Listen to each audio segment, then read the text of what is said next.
You're listening to Nothing's Off the Table, the podcast where no subject is too taboo to discuss. Now, please welcome your hosts, Andy Barker and Lou Del Pree. It's Friday again. It is. And I'm like a bobblehead over here. We were a little late today, and we apologize for that. There were technical difficulties, and then some non-so-technical difficulties. some difficult technicalities or something. I don't know. Some days it's just like that, man. I remember this old man. I was giving a ride home, and he's like, "Man, some days you're the bug, some days you're the windshield." That's right. You know what? Liam says I have a catchphrase that he hears all the time from me. I said, "Some days you're the nail, some days you're the hammer." Yeah, exactly. Yep. You can say it. There are many ways to say it, but if it can go wrong, it will go wrong, right? Listen, real quick, I just want to say how lucky we are because we get to do a podcast tonight. We all celebrate Christmas next week, and then we get to do another one next week. That's right. We don't have to. We don't have to skip a week because of the holiday this time, is my point. Yeah. I'm excited. I am too. And I'll tell you what, Christmas is next week. Did you get your shopping done? I can't wait to see all the presents that I got myself. Yeah. My wife and I were talking about that like a couple of years ago. Like, what do we do? Like, we just buy what we want. Like, What are we going to do? Connie and I are the same way. We'll have one or two gifts, something small that we bought ourselves, and we'll wrap and put it under the tree so that we'll have something to open with the kids. Yeah. Oh, yeah. Or I told her. Right. Speaking of wrapping. Yeah. Let's get the wrap. Let's get to it. We got a guest today. We got to get this over with so we can get to the guest. Right. I don't remember which one it was. We'll find out. Here comes. It might be one of mine. Here comes.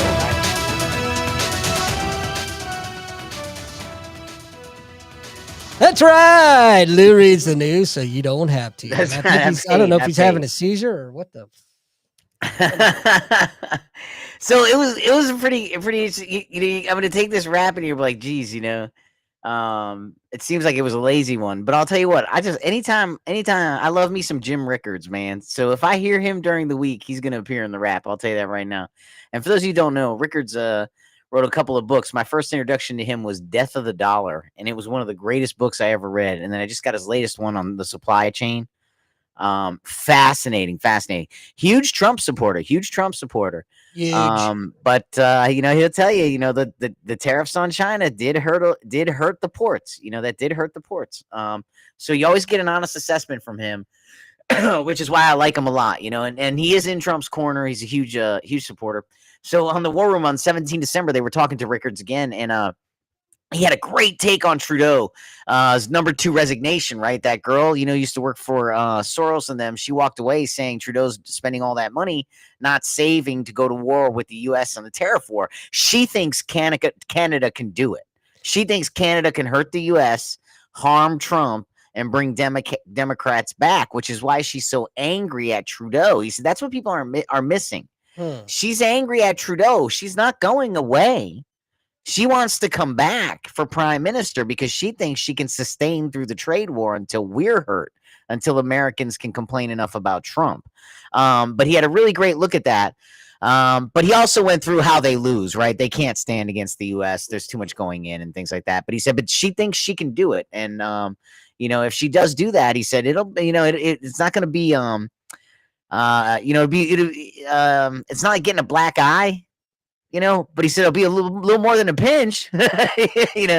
Well, regardless, there's only 4 years of Trump. Right. Exactly. So and that's what you're talking about. In the foot. Right.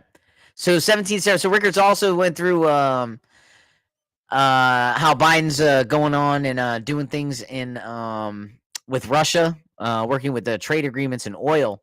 And Rickards kind of went into how they're really making it difficult on Trump when he gets in there because he'll be faced with sanctions that if he lifts them, he'll look like a Putin shill. But if he keeps them in place, it's going to keep the price of oil up and he'll look like he didn't deliver on his promises and is promoting inflation. He said, so watch for that to happen and see what he does with the and Rickards is not in the room, right? He's not in the room. They keep saying he should get in the room, but he feels like he could do more outside, right? than on the inside. Kind of like Milt Friedman. And now that I think about it, Milt Friedman even said that too. I could do better on the outside than I can on the inside. And I would put Jim Rickards up in that category with Milt Friedman, and they're both very brilliant economists, right? So let's go to the next on the wrap, and it's day 2. And I'll tell you what, I went right back to the well again because I couldn't believe they were at it again. It was Bannon and Rickards again, day 2, right on the 18th. And Rickards was talking this time about how all the world governments are collapsing and no one's telling us. No one's saying anything. He said Romania had a free and fair election. They elected a guy who was pro-Putin. The Supreme Court came in and said, yeah, that ain't happening. Do it over. Wow. So the people are pissed. So Romania has no leader now. They have to go back to the drawing board and figure out. The Supreme Court just threw that out. So they have no government.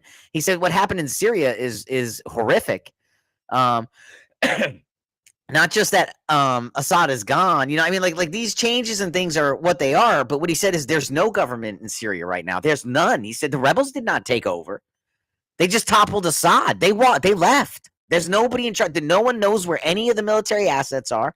No one's in charge of anything. There's no one to call on the other end of the phone. He said people have no idea how bad it is in Syria right now. He said that's why Israel is taking military sites off the map, because they don't know who's going to take them. Like, it's not like there's a government trying to take them. There's like civilians like, oh, I'll take that, Abrams. You're just going to leave it there? I don't want to sidetrack you too much, but that's why we have 2,000 troops in Syria and not the 900 that was put out earlier in the week. Yes, of course. They said there's nothing, there's no government there. It's gone, right? Also, what else do we have here? Rebels not. No one's. Israel's destroying stripes, and no one has the war right. Zelensky's losing in Ukraine, right? Right now, and not only is he losing in Ukraine, but he's also operating. They did a poll. The people don't want the war anymore. They're looking for a treaty, right? And do you realize his term ran out in May? He's running under a military dictatorship right now in Ukraine. There's no freedom. He suspended elections, right? Remember, we're supposed to be spreading free and fair and democracy and all that. He's been a military dictator since May, and he's losing in Ukraine, and it's not good. And that Oreshnik missile, they were talking about that. Go take a look at that Oreshnik missile. That thing is insane.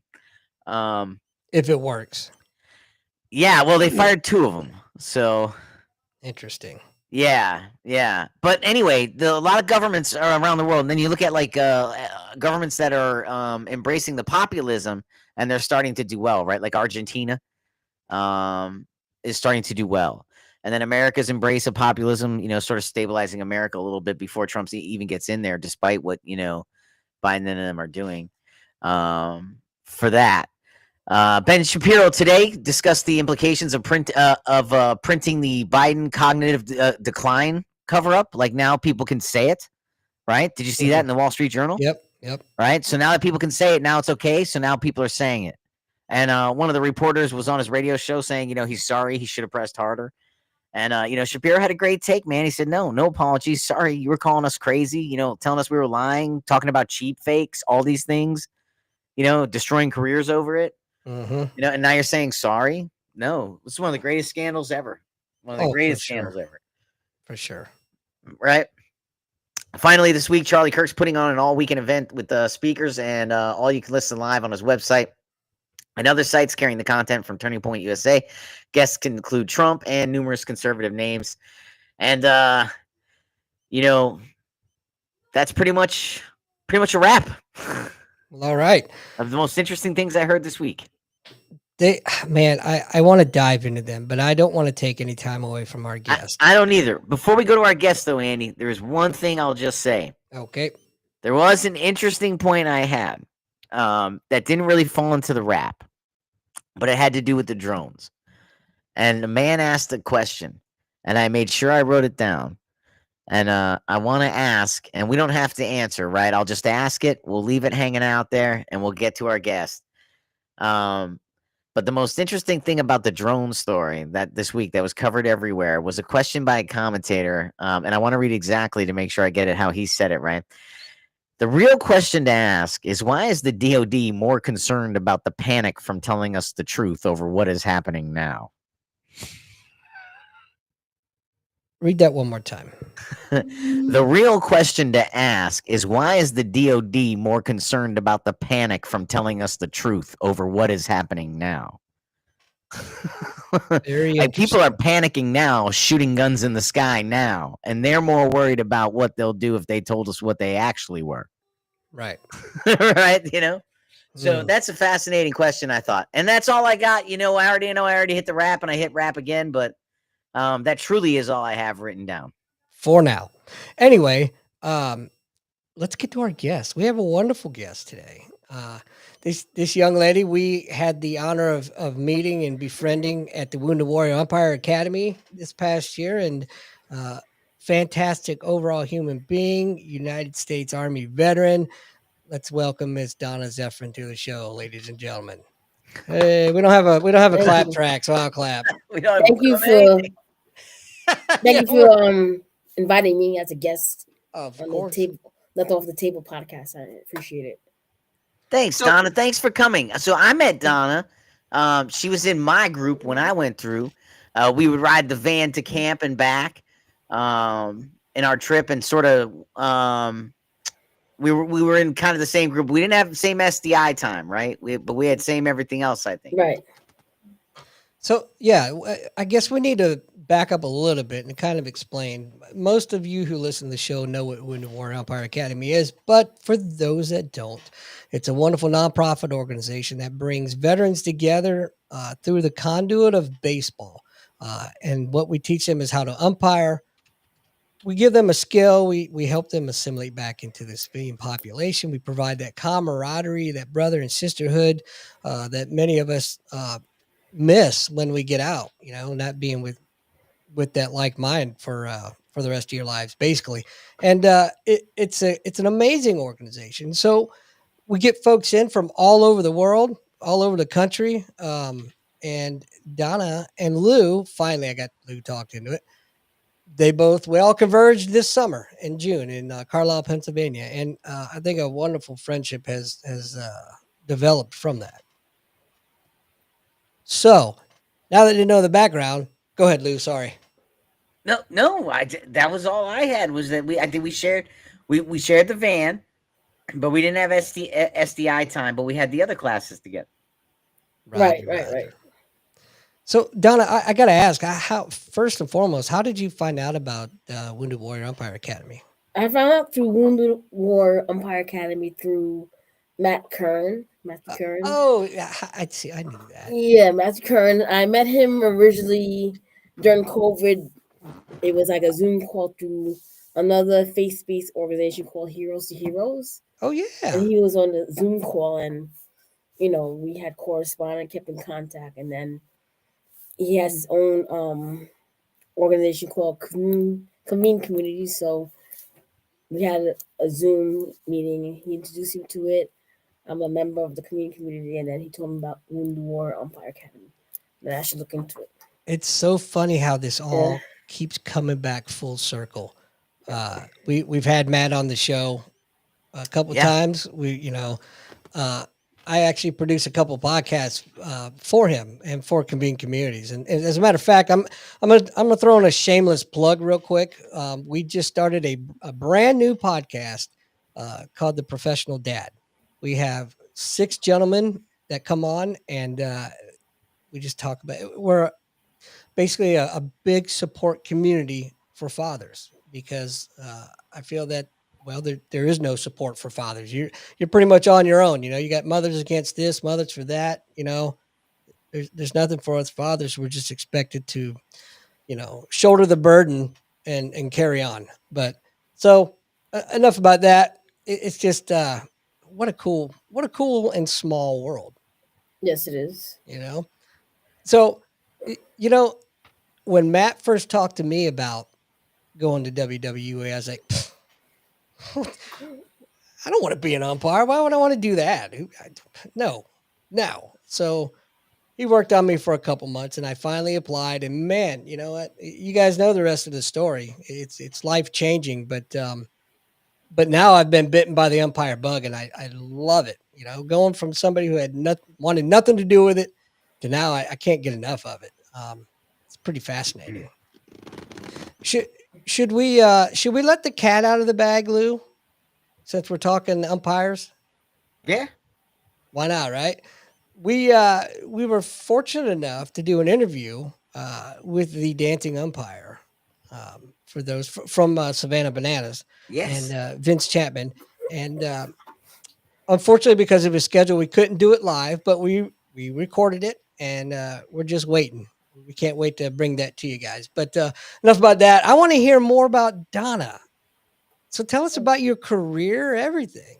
All right. I was born in Harlem, and then my family moved to Long Island, New York.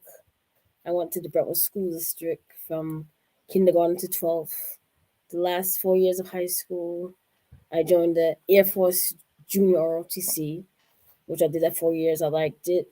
I graduated, but at that time I wasn't ready to go. I knew I wanted to join the armed forces, but not right away.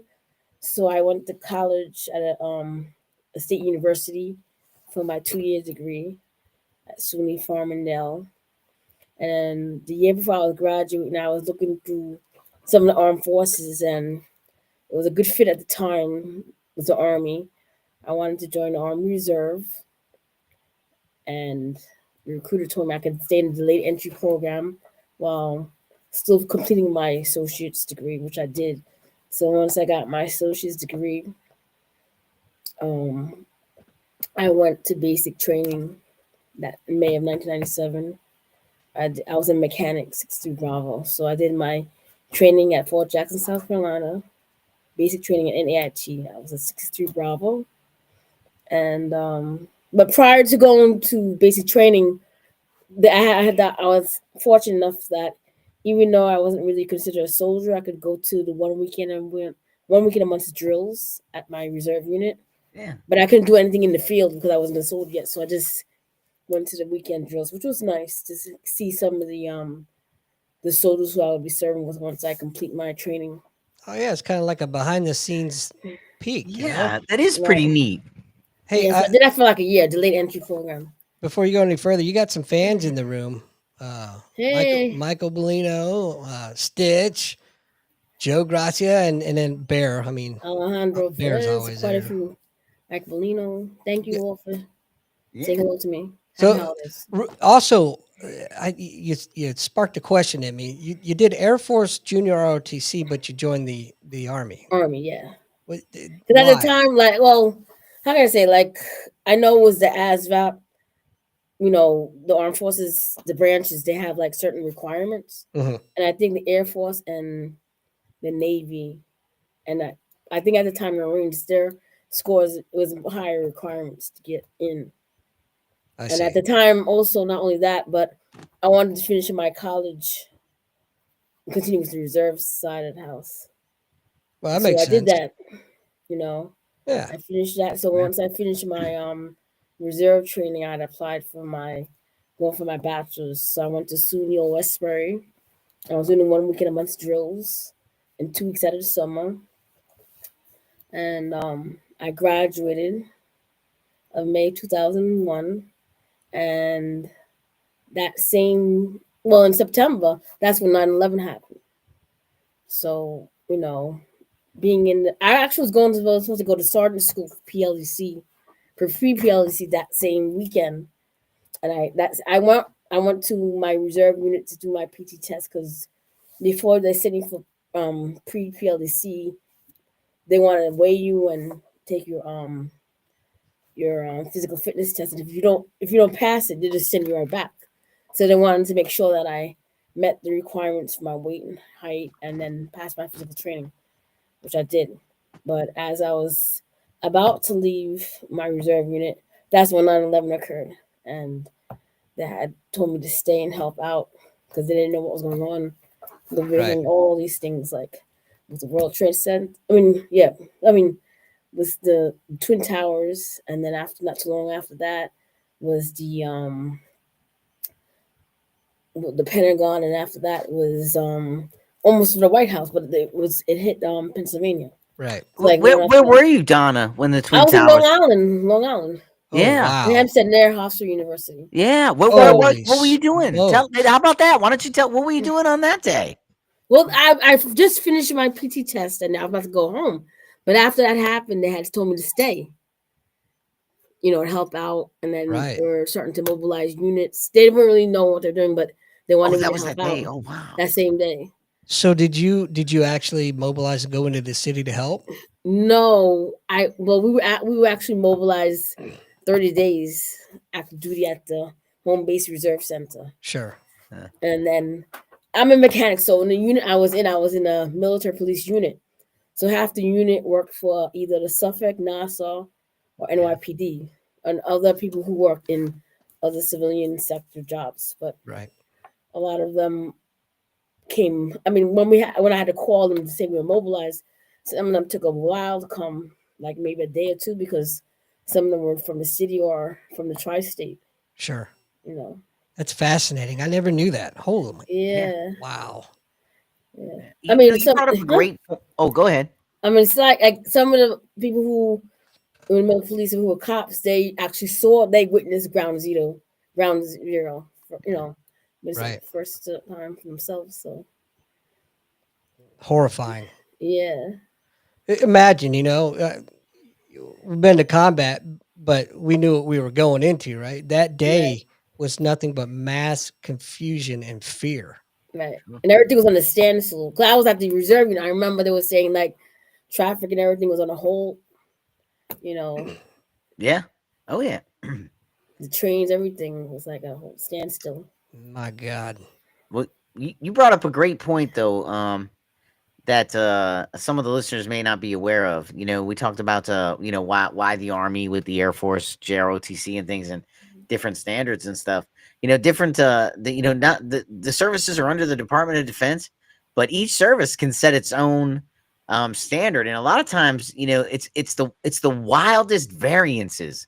It's the wildest variances that keep people out of one service or the other. I knew a person. I met an officer that was in the Army, and they loved the Navy, and I was like, well, why aren't you in the Navy? And he said, well, they wouldn't take me because I paid for my own college. He's like, Really? they were only taking people who, they would pay for their college, so you had to give them years. He was like, they wouldn't Really? take. He's like, the Army was the only service that would take me with having paid for my own college. I was like, that is the damnedest thing. The Navy is like Yeah. that, though, man. And a lot of services are, but that's what I said. Like, it's the people think like, oh well, you mustn't have been X, if you couldn't get Y. No, a lot of times it is the weirdest thing, man. It'll be because your left arm isn't long enough, you can't be a pilot, right? People think it's degrees. No, it's one seat fits all. You have to measure. That's why gym teachers fly jets, okay? Because they measure, all right? That's right. I'm dead serious, man. Your hand has to be you know what I'm saying. Andy knows what I'm talking about. You want to fly jets, you have to have certain length between your elbow and your arm. I mean, Joe Grassi, he's in the air. These guys will know. It's literally cookie cutter. It's the wildest thing. It's the wildest things that keep people out of programs or put people in them. Right. So from there, you were saying you got attached to this MP unit, which fell under the discretion of the local law enforcement. So Right. what did they have you doing? Well, at the time, we had to stay. Like, I had to help as far as making phone calls. People who were in the inactive ready reserve, calling them back, if they wanted to join. And it was a lot of like waiting to see what happens too. Right. Because it took a long time for some people to come, like maybe 3 days. Yeah, I can totally imagine. Shoot, Yeah. if you got traffic at a standstill as it is. Yeah. And you know what? Rightfully so, obviously in New York, but nationwide traffic, especially around military bases, came to a grinding halt. I was actually I was on a deployment when it happened. So, but I have a bunch of friends and family back in the rear that were telling me, they took them hours literally to get on base that morning. Wow. Yeah, I believe it. It was wild. So you obviously got through that. What happened in your career? Where did you go from there? I had worked a little bit in the fields was the New York State Office of People with Developmental Disabilities, and I worked with the Developmental Disabilities Institute for a while, about a year until, And then I kind of was interested in, since I did like about 6 years reserve, I wanted to see how active duty life was like, because some of the reserves who I served with, some of them had served active duty time, like 3 years, 10 years. And I said, why not take this opportunity to see how active duty life is like and talk to a recruiter and see what's out there for me, which I did. But in order to do that, I had to get a conditional release from my reserve commander to release me from the reserves to put me on active duty. So I had to take the ASVAB over again, do the whole reenlistment over again. And since I was prior to service, I was fortunate enough to pick where I wanted to be located. Like 3 areas, 3 duty Wow. stations they gave me. So what'd you pick? I had picked. I wanted to stay down south, so I wanted to stay like either like Georgia or in North Carolina. My goal at the time, I wanted to go to airborne school, but they didn't offer that to me, so I just picked the next thing that was Georgia. 'Cause I know Georgia has like the Fort Benning. Mm-hmm. They have another airborne school around there, but with the deployments and stuff, it didn't work out for me. With my contract, my 3 years. 3 years I did active duty, and then with the stop loss, they added an additional 3 more months on top of it. That's kind of a sore spot. It's a raw nerve for me. That was the one school that I always wanted to go to. Airborne school? Airborne, yeah. Yeah. I remember stop loss though. Oh yeah. So little quick side sea story. Back in the early mid '90s, I was stationed at Great Lakes when the first government shutdown happened, and I was supposed to go to Camp Pendleton. I had orders and everything. Everything got canceled. So while I'm stuck there, I had orders to go to the recon pipeline, and that got all canceled. So I got a wild hair up my rear end, and I decided to call the training officer, the training NCO at airborne school. I had it hooked up, man. I got a billet. I got not only a billet to the school, but a billet in the barracks, the chow, and all that.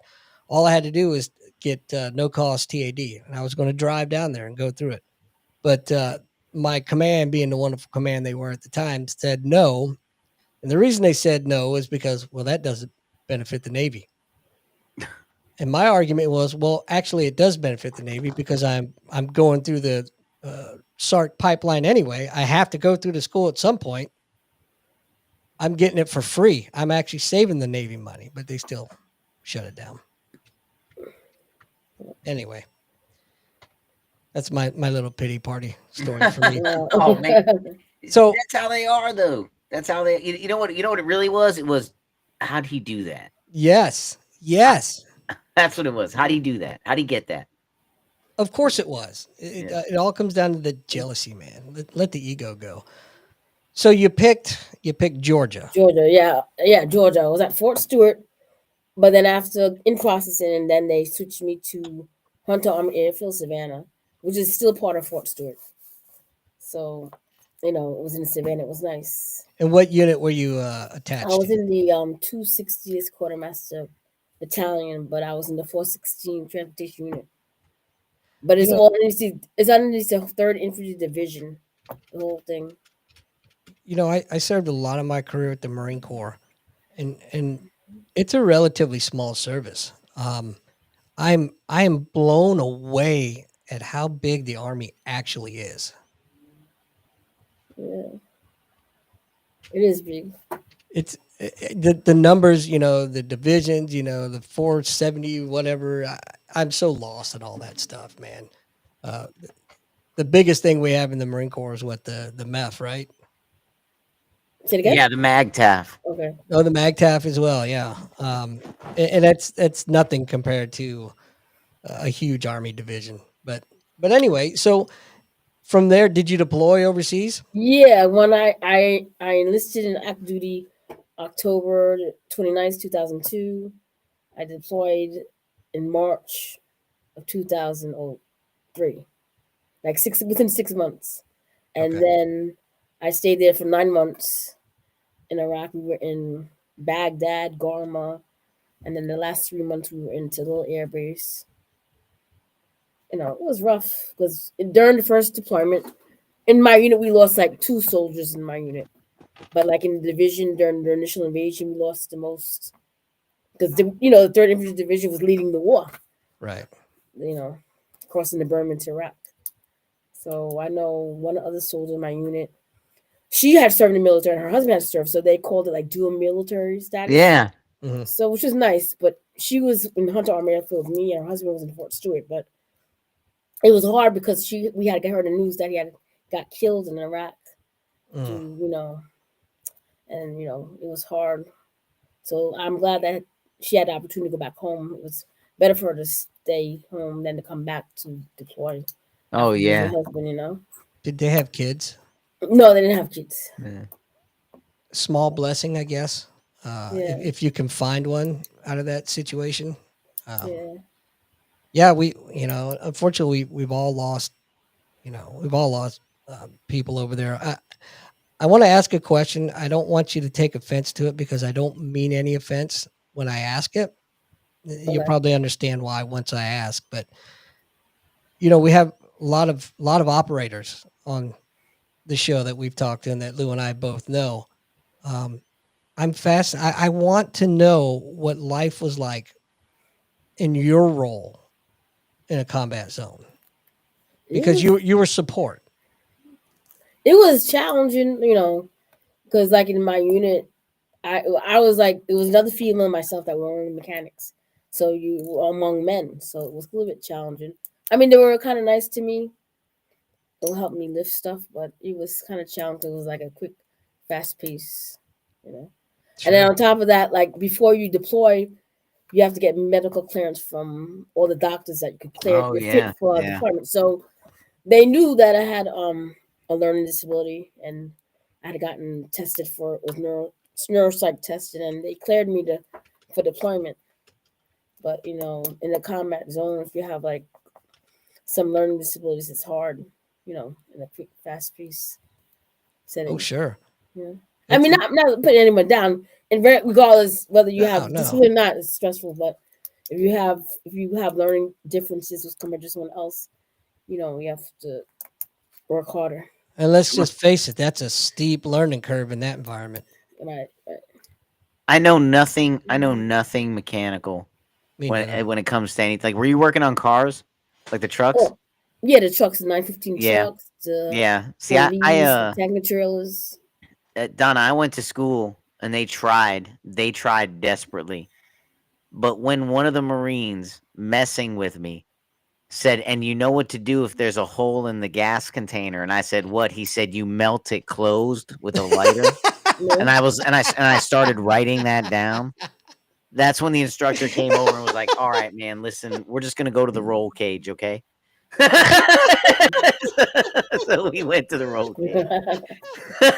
and the worst part is, it was halfway walking over to the roll cage when I was like, "Well, I don't understand." And he was like, "Dude, a fucking lighter to the gas can." Oh, he was like, "And you were taking notes." Yeah, we're not doing this anymore. He was teaching how to bypass. What he was teaching was how to hang the gas can above the hood, or like above the compartment, and bypass the feed and run it directly into the engine if you get your lines ever shot out or busted. And through like the carburetor or what? Yeah, to just run. Andy, sure, through the carburetor, sure. Yeah. Do they even have carburetors? They're sure. diesels, right? Yeah, and the flux capacitor went right in, and I mean, that's what he was trying to explain it, and I just the whole time, man, I was like, I have no idea what this man is saying. This is wonderful. He's using big words and everything. But anyway, yeah, that was it. But Donna, it's so amazing to me, people that have that mechanical knowledge. I don't want to. I mean, that had to be hard in itself. I mean, that's not like a usual skill. Right.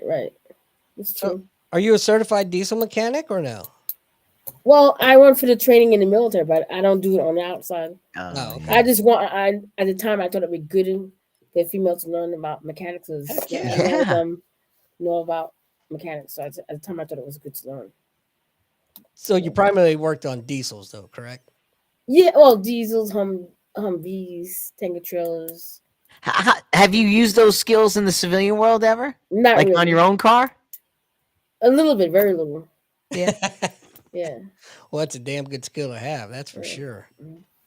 So you were there. I'm assuming that the Army has deployments for a year, correct? Well, yeah, about almost a year. Oh yeah, Okay. that's right. Yeah, I forgot But about like that. when you're in the third infantry division, that's a rapid deployment division Mhm. and fourth ID. There's a few other ones that are rapid deployment, but I know third infantry division is a very rapid deployment division.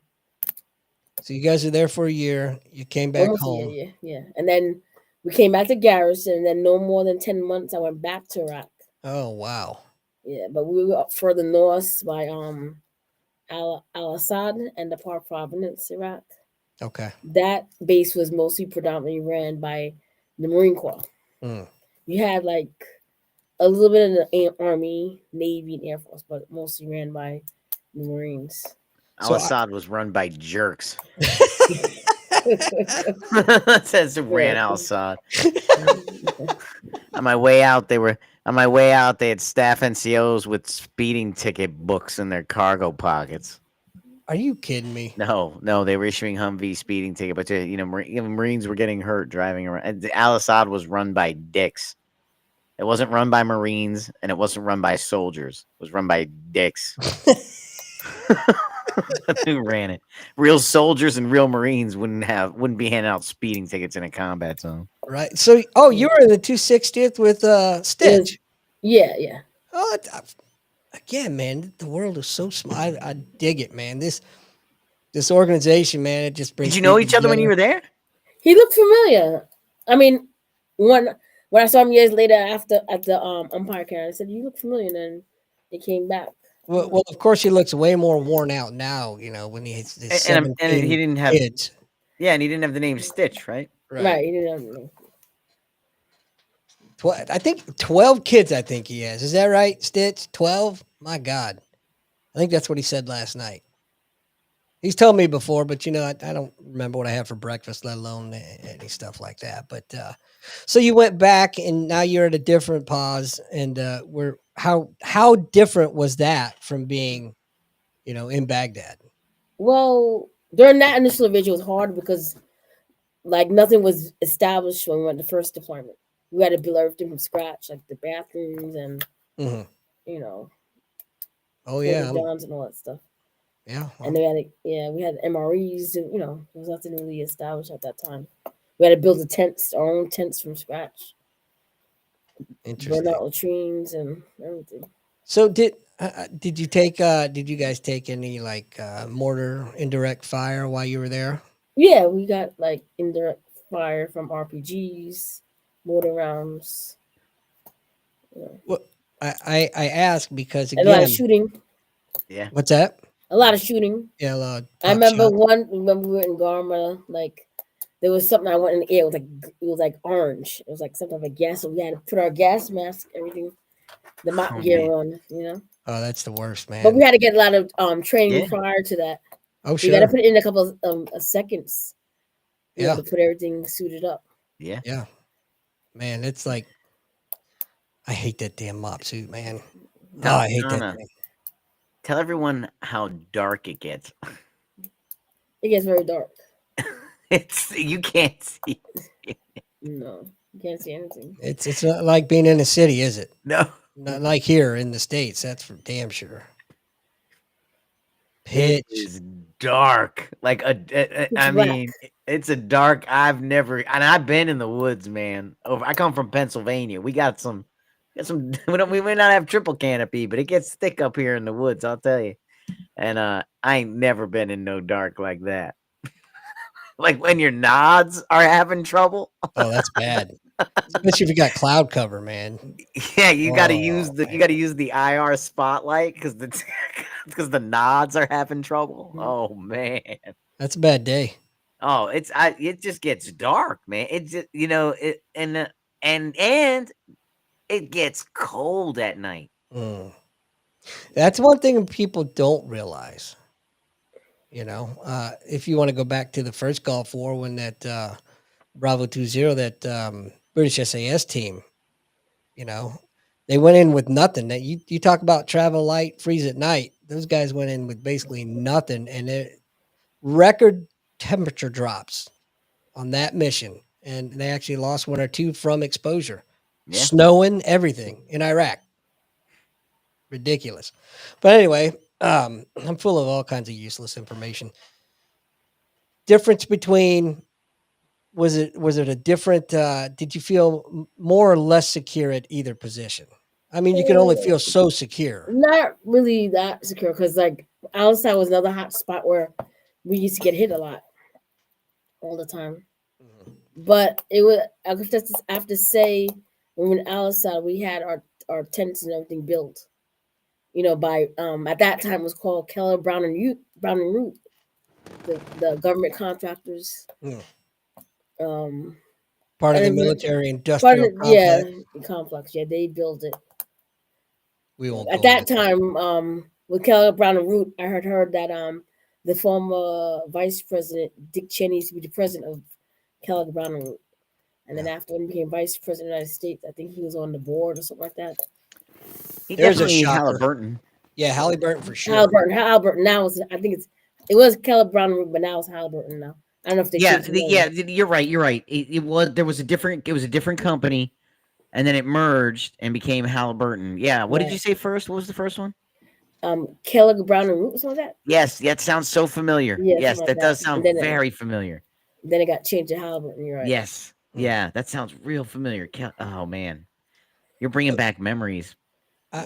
I'm assuming because I don't know, but I'm sure there was a different mission profile when you were in Baghdad than when you were in further north. Yeah, when we were in further north, we actually had done quite a bit of gun truck missions, going out with various companies. That's some scary shit, isn't it? Yeah, it is. Well, I don't like convoy ops, man. Yeah. Anyway, so how often, or did you even go out on those convoys? I wanted a little bit, not much. I was most of the time I stayed in garrison, but whether you're out on the field, out on the wire, or inside of it, it's dangerous. Oh, for sure, Yeah. of course. Yeah. And that's why I wanted your perspective, Yeah. because some support staff I don't know would go in maybe thinking, well, we're good because we're behind the wire. So this is a debate I have all the time. I just had this debate recently, talking about when there was IDF guys going to the bunker in their underwear, right? And all the pictures of Vietnam of guys with their shirts off and stuff, right? Right. And what people forget, right? So I was telling some guy in my unit, if you came out in your underwear, you weren't going. Because as soon as this is over, we're going to find them. Right. You don't fire rockets and go home and sleep well at night. We're going, and we can do that, right? We have the ability to do that. So it was a little bit of a different posture. So I was trying to explain to somebody, if you came out like that in front of us and we had offered to take you before, you would not come. Because we're going now. Right. Like don't and then the people got mad, right? Like, well, no, I'm not a baby, I'm not a girl, I'll be out there. I said, I'm not here to say you're any less of well, no, I guess I am saying. But my point being is we had the ability to chase them right after, so we weren't just coming out going through motions. Right. But at the same time too, don't look at Vietnam and compare that to what's going on today. Those people didn't want to be there at all, and didn't give a shit. And a lot of that was protest. Yep. Okay. You're earning a retirement here. You're earning a check. This is all volunteer. Put your clothes on, buddy. And we're going to go chase these people down after. And don't ever come out like that again. Because here's the other thing. You think it's cute, but when you're dead and we write the circumstances down on what happened, your mama's going to be calling wondering why I let you come out like that. And what am I going to tell your mama? Well, see, and that's why I want to get Donna's perspective, because the unit that you were in, some of the units I've been in, it's a complete and total different mindset. Yeah, 100%, man. Just 100% is it a different mindset. Locate, close with, and destroy the enemy. Right. That's our mission. That's the mission of the infantry. And our captain said immediately after the second time we experienced the IDF in a week, he said they're not sleeping well tonight. No, get the trucks ready, fire up, tell the captain we're out. Because the trucks themselves, when they hear the trucks running, yeah. Well, I have to say one thing. I remember the first deployment. I was fortunate enough, the opportunity to go was the sergeant major and a couple other soldiers and cadre from the battalion. We had an opportunity to go to the birthplace of Abraham. That was in Babylon. Yeah. That was nice. Yeah, that's right. Wow. You do. yeah. So I took photos. A lot of ancient sites are there. Yeah, That's amazing. yeah. What did it feel like? I mean, did you feel anything? I mean, is it? It felt good, like you're going in an area where it's like biblical in the Bible. Right. Yeah. Do you see the palace? I saw some palaces. He had a lot of palaces. Did you see Saddam's main palace and how it's blown out the back? Yes. That was the crazy. I flew over it, right? I always flew over it. My time in Iraq was Kazovac with HMM 268 and then 360, whatever, something I don't even remember. But we would fly over the castle on our way to Cache North, I think. And we'd fly over, and he'd be like, "Oh man, it's so beautiful, man." And then you get to the other side, it's just great.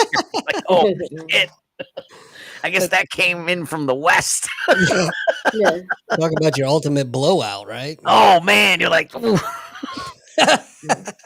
I've had a couple nights like that after a hard night of drinking, man. Yeah. I hope nobody was in that room.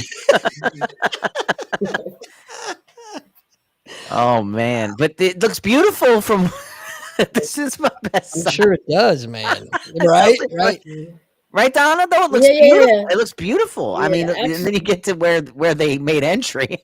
But actually, one of my he was in my unit, my platoon. He actually, when he went on a convoy, one of the pals that got blown up, he had given me like a piece of a marble. Yeah. So I put it in a shadow box. I have like a souvenir. Oh, that's awesome. Yeah. That is cool, man. Yeah. Before we forget, because I'm prone to do that. You had a couple. You had some pictures you wanted to share with everyone. Did you want to go through them now, or do you want to tell a bit more of your story? Either way, it doesn't matter. Just don't let me forget. Yeah, let's do the photos on before I forget. Yeah, because we'll do the photos because we're starting to get close to close anyway, Andy, and we got a new segment to debut after Donna goes through the photos. That's right. So here's number one. I love this picture, by the way. This is a great picture. You wanna run us through this a little bit? Yeah, that's the picture that I took when we had a break. That's like I don't know the proper name of it, but it's like a feeder. You hit it, you put it through, and it just goes. It just tosses out. Yeah, it's a pitching machine. Pitching machine, yeah. And I enjoy that one. This was in Carlisle, Pennsylvania. And then there's the whole class. Yeah. Oh man, look at those sexy men and women. Where? Yeah. I'm looking for myself, but I forget where I was. Nope, Alma's not in this picture. That's all right. She normally sneaks in. Here we go. Look at that. There we are. See the start of an amazing friendship. And then lastly, this is the cool one, I think. I love that. Look at that. That's so awesome. I love that. One of the representatives from one of the charities that donates to Wounded Warrior Umpire Academy made baseball cards for every student. I'm gonna dime him out. Brandon Lawson. Who's an amazing dude. Much love goes out to him, and of course Jim Kirk from Umpiring.com. That's right. They provide amazing support for us. But those are great. Thanks. Yeah, it was nice that he did that. Yeah, he's a man. He's just a cool dude. He's got a heart bigger than Texas. By God. Right. He does. Well, Donna, don't go anywhere. We're going to drop the camera feed, but we want to talk to you after we're done here. We're going to wrap everything up, and we'll see you in the ridiculous saying green room. Wait, can I say a few things? You can say a lot of things, Donna. Give me 1 second, and I'll finish up, and then I'll give you a chance to wrap it up. But Well, We like, have we're you talking wait in the about green room. Go ahead. Oh, actually, okay. It's like as far as veterans, like I know, like someone had shared this to me. A veteran, whether man or woman, active duty, retired, separated, National Guard, or Reserve, is someone who, at one point in their life, wrote a blank check payable to the United States of America for an amount up to including my life. You know? Oh, that's beautiful. It's a And I got powerful. and I got like a Patriot cane. Oh, right on. Where did you get that? I got it from the Michigan wood carvers. That's cool, man. Yeah. Man, I'd like to get one of them. That's Yeah. pretty awesome. And I got my Wounded Warrior Umpire Academy hat. Yeah. Representing. And I'm taking Brazilian Jiu-Jitsu. I started this past September. You No should have way. led with that. Oh, we could have talked the whole show about Brazilian Jiu-Jitsu. Since September, you've been there for months now. How are you liking it? It's a lot. It's a lot to learn. I don't know much of anything, but like for some veterans who may like it or try something new, I was fortunate enough to get introduced to that through an organization, through the Wounded Warrior Project, but is another veterans organization called the I don't know if you guys know about We Defy Foundation, and they deal with veterans. So I have like a scholarship through them for a year for Brazilian Jiu-Jitsu through my local awesome. my local Brazilian Jiu-Jitsu in Long Island. You see my shirt? Look at my shirt. That's it. Yeah. Oh, cool. Hey, can you send me some info on them, please? Yeah, I'll do that. But you see my shirt? Oh, okay, Jits. Yeah. What's up? Yeah. What's up? And I got the book. My mentor told me to get this. It's the best book in the world. Oh my God, we have it at our academy. Yeah. Okay. Yes. So Yeah. Everybody uses it. Okay. I lent that book to my friend. And never came back. His house caught on fire. Oh no.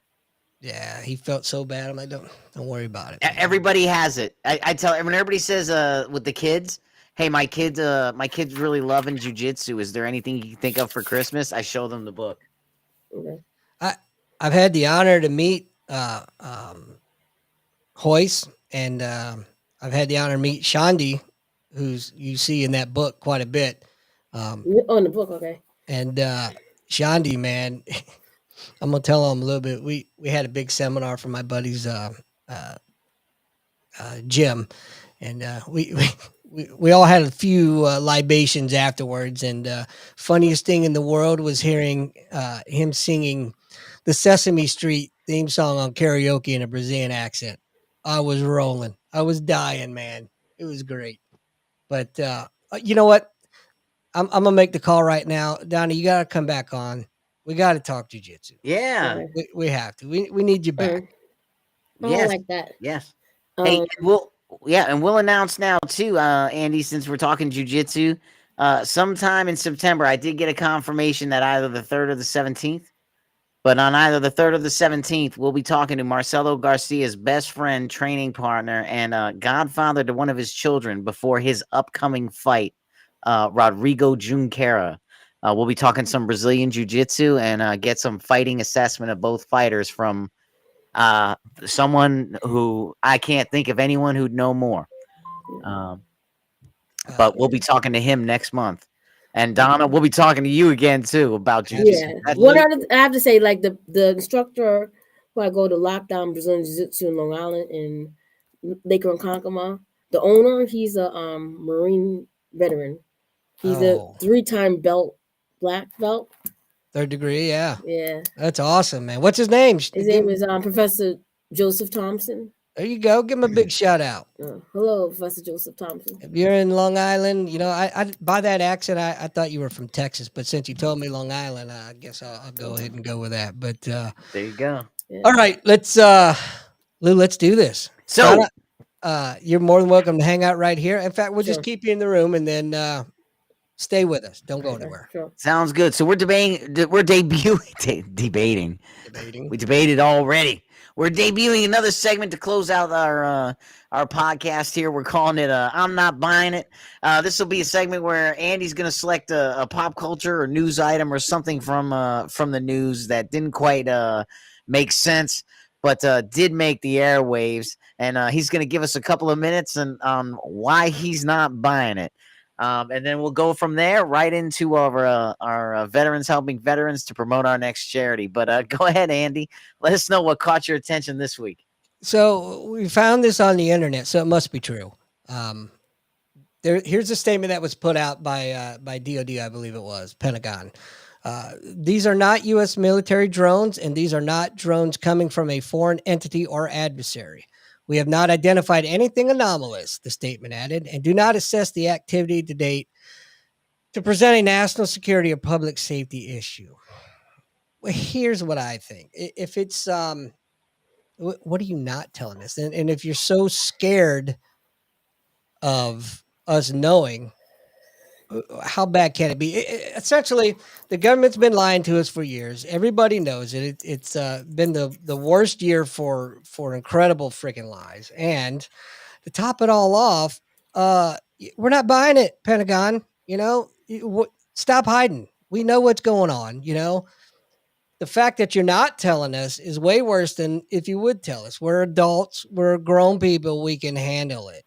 So stop lying to us. The fact that there's nothing to worry about, Lou, I'm not buying it. Right. Hey, so I agree, man. That stuff is kind of crazy. Let's get into veterans helping veterans. Do we have our segment music? You mean this music? It's been a while. We got to get Chuck's song in here. Yeah, we do. Like somewhere. Perfect spot would be the I'm not buying it. That's right. That is right. Hey, so looking at today for veterans helping veterans, we're going back deep to the Purple Heart Foundation. Go ahead and take them out. It's purpleheartfoundation.org. They're offering memberships and lifetime memberships to military members that run the Purple Heart. The requirements for earning the Purple Heart is having spilt one drop of blood in a combat zone due to actions taken by the enemy, right? And you can receive that award. So anyone walking around with a Purple Heart was engaged with the enemy at the time and had received a wound that spilled at least one drop of blood. But we all know, where there's smoke, there's fire, and where there's a drop, there's usually more. And there's a lot of posthumous Purple Hearts handed out as well, too. When military members are killed in combat, they do receive the Purple Heart posthumously, as well as some other awards that do come down. But the Purple Heart Foundation is taking care of those with Purple Hearts, helping with their families, helping with expenses, various other things. It's a great charity to give to. It's been around for a long time. Very open books, very transparent. And again, another charity to look to if you're wondering what to do with your money this holiday season. And for other charities and other things specifically targeting veterans, please go back and check out other shows in our lineup at the end. You can skip everything we said, go all the way to the end. This is how we end every show with a different charity. A lot of times Pinups for Vets is in there, but you know what? They're doing great things for Americans. I just want to say it's a great charity, but go ahead, check it out. And we'll see you back here. Lou, I'm going to tell on you. For those that don't know, he would never say this. That's why I'm going to say it. Lou is a Purple Heart recipient. So, of all the charities that we talk about, I promise you that's very near and dear to his heart. So, check him out, help out if you can.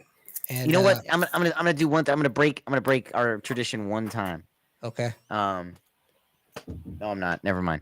There's a giant book that is not where I normally have it, but the Purple Heart Foundation put it out, and it was basically what they did was they reached out to every member and they said, if you'd like to put your name in here and your address or a picture or something, right? Your name, like sort of written information, was free, but if you wanted to put a little picture of yourself or something, maybe $20 or something. Yeah. It was a multi-year project. They reached out to every member. And I ordered one. Oh, nice. And I met a veteran at the VA when I worked at the VA who had one. And it was on his motor scooter. And what he was doing was he was getting every veteran who had a Purple Heart to sign where their name was in the book that he met. Cool. He would keep it on him because I saw that. I said, hey, I have that book. He said, well, then you better sign mine. And he showed me, and he explained he just drives around, and if he sees anybody, he asks them to please initial. You know, he knows he'll never achieve it, but his goal is to fill the book. That's really cool. Isn't it? Really cool. Wow. Isn't it? Well, with that, I'd like to thank Donna so much for coming on. Yes. Amazing story. Thank you for sharing it. Yeah. And you better come back because we got some Yes, I will. stuff to talk about. But Lou, I'll give you the last word, sir. Hey, everybody, again, thanks for listening. We love having you here. Go ahead and, you know, the algorithms, they are what they are. So we ask you, you know, go ahead and click like, comment. If you can give us a 5-star review, that's great. You know, they do work. People do like it. Oh, I am seeing your emails. I'm sorry I don't reply to everyone, but I get back to as many as I can. I do read them all. So thanks again. That's some of them are funny. I try to reply. But anyway, I appreciate it. Thanks for sending them all. All right, guys. Last thing, please subscribe too. Help us out. We're trying to get to that wonderful 1,000 mark. So hook us up. And with that, we're out. See y'all next week. You're listening to Nothing's Off the Table with Andy and Lou, an Admiral Media production podcast.